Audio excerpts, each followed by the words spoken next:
Di sebuah desa terpencil yang tersembunyi di balik bukit, hidup seorang gadis bernama Ayu. Desa itu begitu terbelakang. Listrik hanya menyala beberapa jam sehari.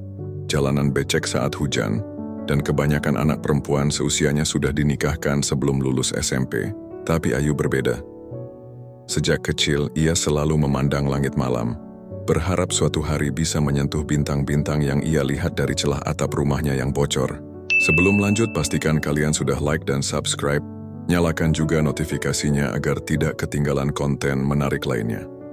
Aku ingin kuliah, bisiknya suatu malam kepada ibunya yang hanya bisa menghela napas. Mana ada uang untuk itu, nak? Ayahmu sudah sakit-sakitan dan adik-adikmu butuh makan, jawab sang ibu dengan suara lirih. Tapi Ayu tak menyerah. Ia tahu satu-satunya jalan keluar adalah bersekolah sampai ke kota besar. Dengan tekad membara, ia mulai mencari cara. Setiap pagi sebelum berangkat ke sekolah, ia membantu ibu berjualan kue keliling desa.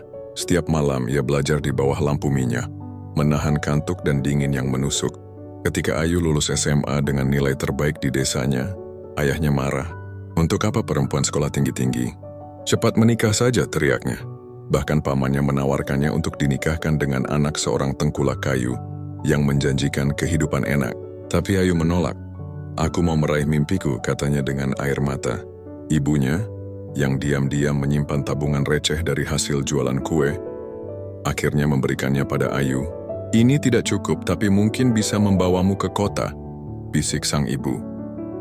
Dengan selembar kertas penerimaan di sebuah universitas negeri dan uang pas-pasan, Ayu pergi ke kota. Hidup di kos-kosan kumuh, ia harus bekerja serabutan, mulai dari cuci piring di warung makan, jadi asisten tukang jahit, hingga jualan pulsa di kampus. Tapi cobaan datang lagi. Ketika uang kiriman dari ibunya terputus karena ayahnya sakit parah, Ayu hampir menyerah. Beberapa kali ia menangis di kamar kosnya, mempertanyakan apakah mimpinya terlalu tinggi. Di titik terendahnya, seorang dosennya memperhatikan kegigihan Ayu.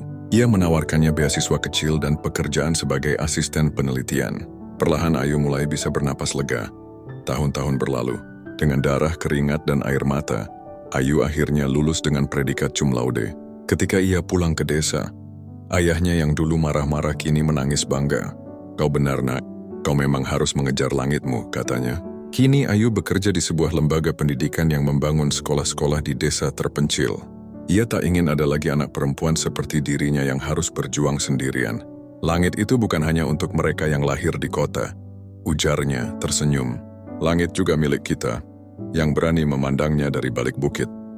Setelah lulus dengan gemilang, Ayu kembali ke desanya dengan tekad baru, membangun masa depan yang lebih baik bukan hanya untuk dirinya, tetapi juga untuk anak-anak di kampung halamannya. Namun, perjalanannya tidak semudah yang dibayangkan. Begitu turun dari bus, Ayu disambut oleh udara desa yang masih sama, segar tapi syarat dengan keterbelakangan. Rumahnya masih berdinding kayu lapuk, listrik masih sering padam, dan anak-anak seusia adiknya banyak yang sudah berhenti sekolah. Ayu, kau pulang jadi sarjana, tapi lihatlah keadaan kita. Apa gunanya ijazahmu di sini? Ejek salah seorang tetangga yang dulu tak setuju ia kuliah. Tapi Ayu tak goyah. Ia tahu mimpi besarnya baru dimulai. Sebelum lanjut, silakan like dan subscribe. Nyalakan juga lonceng notifikasinya agar tidak ketinggalan. Dengan tabungan sedikit yang ia kumpulkan dari kerja sampingan di kota, Ayu membuka rumah baca Bukit Hijau, sebuah tempat belajar sederhana di teras rumahnya. Awalnya hanya 5 anak yang datang, kebanyakan perempuan. Orang tua mereka ragu, ngapain sekolah tinggi-tinggi? Nanti juga jadi istri orang. Tapi Ayu tak menyerah. Ia mengajar dengan hati, bercerita tentang dunia di luar bukit, tentang bagaimana pendidikan bisa mengubah hidup. Perlahan jumlah muridnya bertambah. Ketika rumah baca mulai dikenal, para tetua desa memanggilnya. Mereka menuduhnya merusak tradisi karena mendorong anak perempuan untuk sekolah alih-alih menikah muda. Kau mau menghancurkan tatanan kita? Tanya seorang tetua dengan suara keras. Ayu menggigit bibir, tapi kemudian menjawab tegas. Saya hanya ingin mereka punya pilihan, Pak. Sama seperti saya dulu. Beberapa orang mulai memboikotnya. Tapi desa berbisik. Ayu sok pinter mau mengubah nasib. Di saat ia hampir putus asa, salah seorang muridnya, seorang gadis kecil bernama Lina, berhasil memenangkan lomba mengarang tingkat kecamatan. Berita itu mengguncang desa. Untuk pertama kalinya nama desa mereka disebut bukan karena kemiskinan tapi karena prestasi. Beberapa pemuda mulai membantu Ayu memperbaiki rumah baca. Seorang jurnalis dari kota datang meliput, dan tulisannya menarik perhatian sebuah LSM pendidikan. Mereka menawari Ayu bantuan dana dan pelatihan untuk mengembangkan sekolahnya.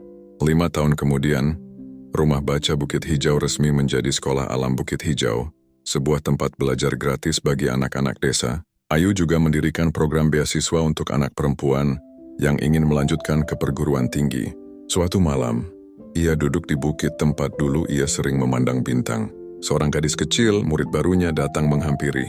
"Kak Ayu, aku juga mau kuliah seperti kakak," katanya polos. Ayu tersenyum, matanya berkaca-kaca. "Kau bisa, nak. Langit itu milik kita semua." Perjuangan Ayu membuktikan bahwa perubahan tidak datang dengan diam-diam, tapi dengan keberanian untuk bertindak. Ia mungkin hanya seorang gadis desa, tapi tekadnya telah mengubah takdir banyak orang. Mimpi satu orang bisa menjadi awal perubahan bagi banyak orang.